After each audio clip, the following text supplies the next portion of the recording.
मिनासान konnichiwa ओगेन्की देशका आजको यस भिडियोमा हामी जेपी बैंक एकाउन्टको फोन नम्बर कसरी चेन्ज गर्न सकिन्छ भन्ने सिक्नेछौँ। हाम्रो भिडियोमा फर्स्ट टाइम हुनुहुन्छ भने टिकटक फलो गर्नु होला, युट्युब सब्स्क्राइब गर्नु होला। एट फर्स्ट हामी जेपी बैंकमा गइसकेपछि यस्तो खालको मेसिन देखिन्छ, धेरैवटा अप्सन देखिन्छ। त्यसमध्ये हामी सोनोवाला अप्सन चुज गर्छौँ। मैले चुज गरे जस्तो चुज गर्नु होला। चुज गरिसकेपछि अगाडि बढिन्छ। त्यसमा देनो बाङ्गो हेङको phone number mobile number change भन्ने अप्सन छ, त्यो अप्सन चुज गर्नु होला।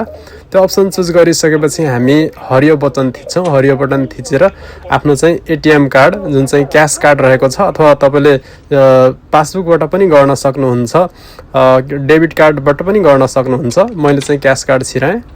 क्यास कार्ड हालिसकेपछि हाम्रो जुन चाहिँ 4 अङ्कको पिन नम्बर रहेको हुन्छ आन्सो बाङ्गो त्यो माग्छ।